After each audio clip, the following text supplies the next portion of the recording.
There's one particular comment that I kind of I really admired, and I really liked the way it was put together. And I want to share it with everyone to kind of start a discussion. I just want to share, 4 years old pa lang ako, OFW na yung tatay ko. He retired when he was 60 years old noong 2015 at umuwi na ng Pinas. I was 25 years old. Imagine, 21 years sa ibang bansa. I'm very grateful na nagkaroon ako ng magulang na handang isakripisyo yung oras para sa pamilya upang makaprovide ng mga kailangan kahit hindi niya kami makapiling ng matagal. Kung tatanungin yung batang ako kung naging masaya ba siya nung mga panahon wala sa tabi niya yung tatay niya, hindi.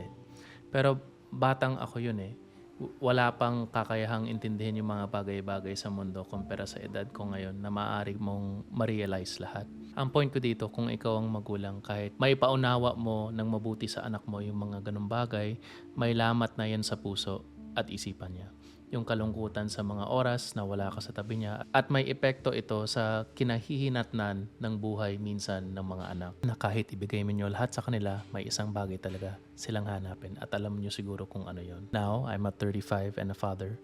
Sinabi ko talaga sa sarili ko na hindi ko hayaang maranasan ng anak ko yung kalungkutan na nararamdaman ko nung bata ako. Applicable lang to sa mga magulang na kung single ka, go get chase your dreams and career. Pero kapag magulang ka na talaga, it depends kung paano mo titimbangin yung sakripisyo. And I responded because salamat sa very balanced and objective comment. Yung pagkasabi niya talaga, I'm happy you learned from your parents. I hope you can say they tried their best given what they knew then. But that doesn't mean na hindi pwedeng acknowledge kung meron mga mabibigat na nararamdaman when thinking about your childhood.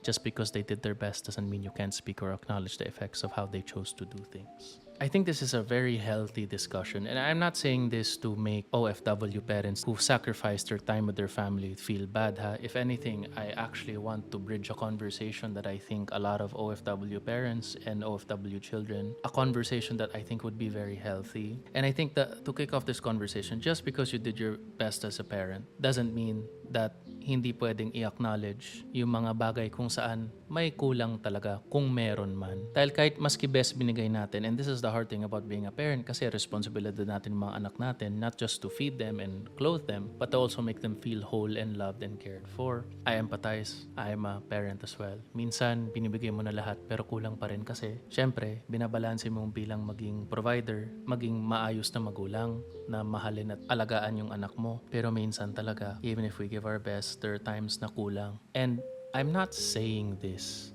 to make all parents feel bad, I'm saying this that regardless if we do our best, we are still accountable for our children. And that's the truth. That's why I think not everyone should be parents. Kasi they think that it's just a responsibility na magaan lang. My God, it's easy to bring out a child in the world, but to raise that child as whole and loved and all of these things, mahirap po na bagay yan. And I'm not saying this again to make parents feel bad. I'm saying is the reality is, sino mang magulang ang gustong malayo sa mga anak nila. Pero maski lumayo sila para mabigyan ng mas magandang buhay, yung lungkot pa rin na nararamdaman ng anak na hindi kapiling po yung magulang, nandyan po yan. Walang mas magandang kinabukasan, mas maayos na mga damit, mas magandang buhay ang makakaayos po sa lungkot na yon. Actually, hindi ko sinasabi to para mas mapalayo yung relasyon nyo sa mga anak nyo. Sinasabi ko po ito para mas mapalapit. Kasi I think it's so healthy to have a conversation. Yung i-acknowledge mo na alam kong wala ako nun, alam kong nalungkot ka nun, ito talaga yung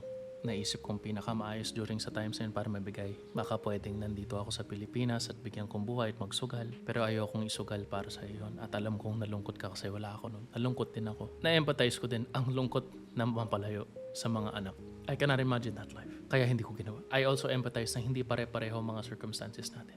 Meron talaga, itutulak ka talaga mapalayo. I really understand that. Ang sinasabi ko lang po, minsan, binibigay mo na nga lahat. Sinasakripisyo mo na nga lahat.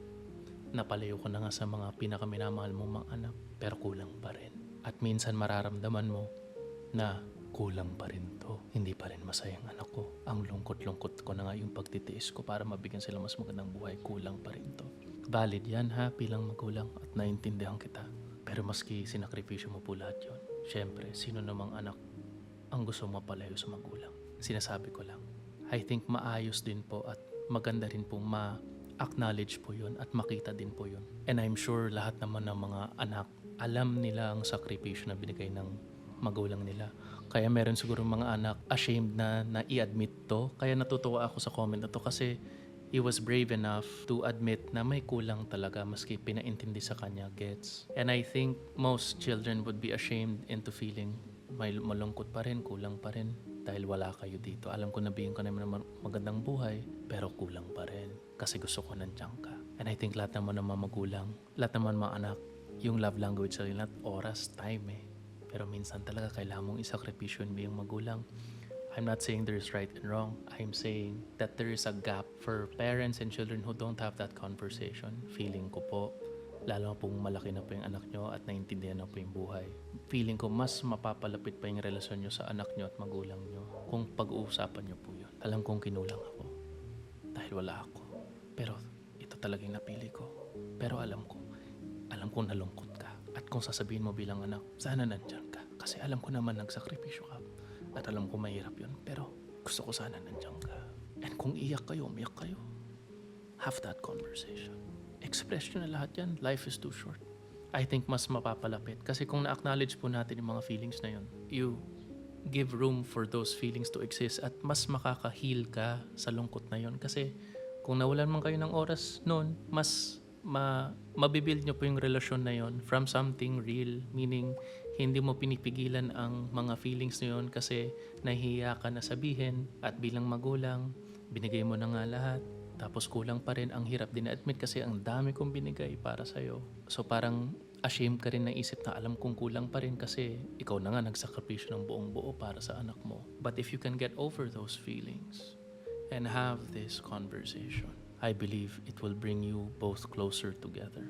I think that is a beautiful, healing, painful, but beautiful conversation that will only bring parent and child closer together. So thank you for this comment. Thank you for the bravery of expressing this. Listen, I'm not saying there are right and wrong decisions. I understand the ways of the world and how hard it can be for some. This is just, I feel, a healthy conversation to have between parent and child. I don't want you to be further away from each other.